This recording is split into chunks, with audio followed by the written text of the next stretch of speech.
ओम शांति सभी भाई बहनों को। आज प्यारे बाबा के मधुर महावाक्य हैं 27/9/24 प्रातः मुरली। ओम शांति। बाप दादा मधुबन। बाबा बोले, मीठे बच्चे, याद की मेहनत तुम सबको करनी। बाबा कहते कि याद की मेहनत तुम सबको करनी है। तुम अपने को आत्मा समझ मुझ बाप को याद करो तो मैं तुम्हें सब पापों से मुक्त कर दूंगा। बाबा कहते कि तुम अपने को आत्मा समझ मुझ बाप को याद करो तो मैं तुम्हें सब पापों से मुक्त कर दूंगा। प्रश्न है, सर्व की सद्गति का स्थान कौन सा है जिसके महत्व का सारी दुनिया को पता चलेगा? सर्व की सद्गति का स्थान कौन सा है और जिसके महत्व का सारी दुनिया को पता चलेगा? उत्तर में बाबा ने बताया है, आबू भूमि है सबकी सद्गति का स्थान। आबू भूमि है सबकी सद्गति का स्थान। तुम ब्रह्मा कुमारी के सामने ब्रैकेट में लिख सकते।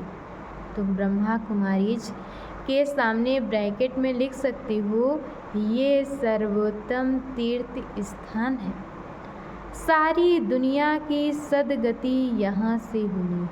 ये सर्वोत्तम तीर्थ स्थान है और सारे दुनिया की सद्गति यहाँ से होनी है। सर्व का सद्गति दाता बाप। सर्व का सद्गति दाता बाप और आदम ब्रह्मा यहाँ पर बैठकर सबकी सद्गति करते हैं। आदम अर्थात आदमी। बाबा कहते कि आदम अर्थात आदमी वह देवता नहीं है, उसे भगवान भी नहीं कह सकते। आदम अर्थात आदमी वह देवता नहीं है, उसे भगवान भी नहीं कह सकते। ओम शांति। ओम शांति डबल ओम शांति। क्योंकि एक है बाप की और दूसरी है दादा की। डबल ओम शांति। एक है बाप की और दूसरी है दादा की। दोनों की आत्मा है ना। वह है परम आत्मा और ये है आत्मा। वह है परम आत्मा और ये है आत्मा। वह भी लक्ष्य बताते हैं कि हम परम धाम के रहवासी हैं। वह भी उन बच्चों को लक्ष्य बताते हैं कि हम परम धाम के रहवासी हैं। दोनों ऐसे कहते हैं। बाप भी कहते हैं ओम शांति और ये भी कहते हैं ओम शांति। बच्चे भी कहते हैं ओम शांति। अर्थात हम आत्मा शांति धाम के निवासी। अर्थात हम आत्मा शांति धाम के निवासी हैं। यहाँ अलग अलग होकर बैठना। बाबा कहते कि यहाँ अलग अलग होकर के बैठना है।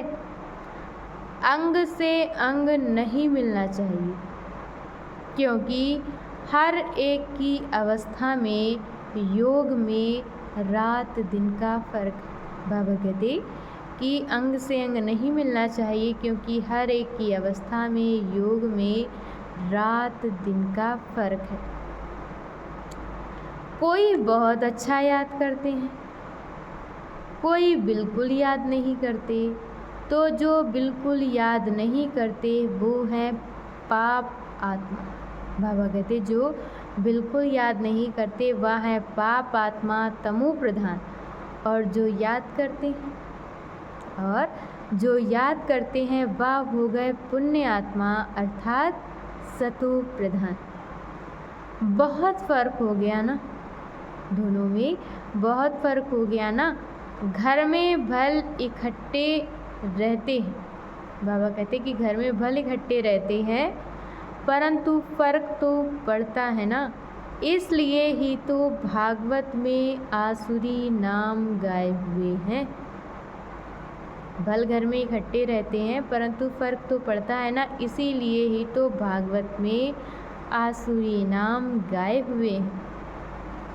इस समय की ही बात है। बाबा कहते कि इस समय की ही बात है। बाप बैठ बच्चों को समझाते हैं। बाप बैठ करके बच्चों को समझाते हैं ये है ईश्वरीय चरित्र, ये है ईश्वरीय चरित्र जो भक्ति मार्ग में गाते हैं। सतयुग में तो कुछ भी याद नहीं रहेगा। बाबा कहते कि सतयुग में कुछ भी याद नहीं रहेगा, सब भूल जाएंगे। बाप अभी ही शिक्षा देते हैं, बाप बच्चों को अभी ही शिक्षा देते हैं। सतयुग में तो ये बिल्कुल भूल जाते हैं, सतयुग में तो ये बिल्कुल भूल जाते हैं। फिर द्वापर में शास्त्र आदि बनाते हैं और कोशिश करते हैं राजयोग सिखलाने की। फिर द्वापर में शास्त्र आदि बनाते हैं और कोशिश करते हैं राजयोग सिखलाने की। तुम जानते हो कैसे बाप राजयोग सिखलाते हैं, तुम जानते हो कि बाप हम बच्चों को कैसे राजयोग सिखलाते हैं।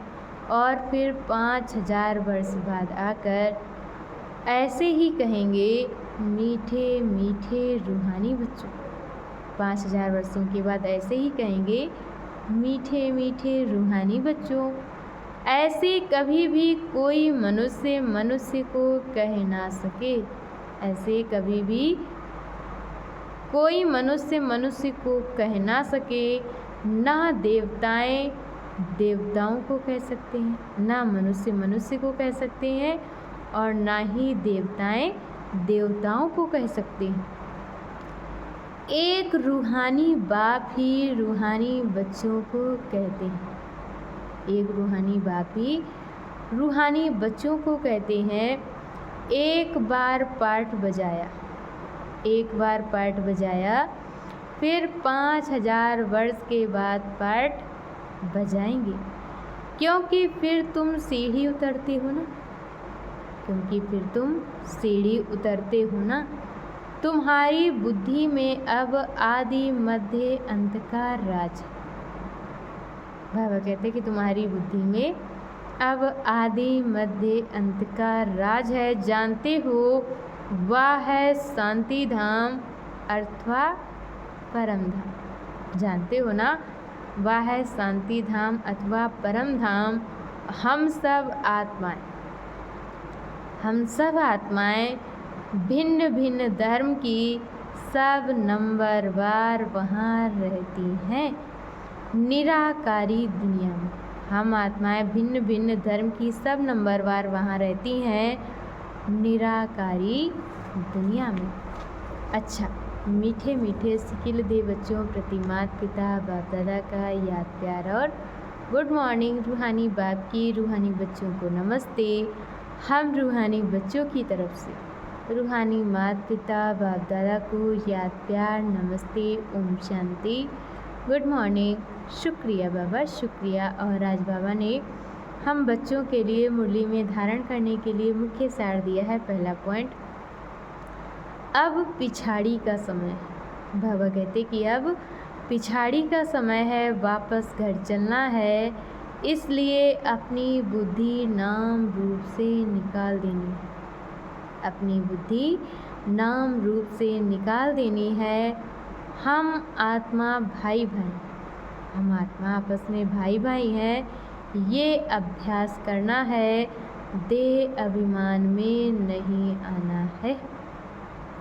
और दूसरे पॉइंट में बाबा ने हम बच्चों को बताया है, हर एक की अवस्था और योग में रात दिन का फर्क है, हर एक की अवस्था और योग में रात दिन का फर्क है, इसलिए अलग अलग होकर बैठना है। अंग से अंग ना लगे, बाबा कहते हैं अंग से अंग ना लगे। पुण्य आत्मा बनने के लिए याद की मेहनत करनी है। और आज बाबा ने बच्चों को वरदान दिया है, बाप के प्यार में अपनी मूल कमजोरी कुर्बान करने वाले ज्ञानी तू आत्मा भव। बाप के प्यार में अपनी मूल कमजोरी कुर्बान करने वाले ज्ञानी तू आत्मा भव। बाप दादा देखते हैं अभी तक 5 ही विकारों के व्यर्थ संकल्प के मेजॉरिटी के चलते हैं।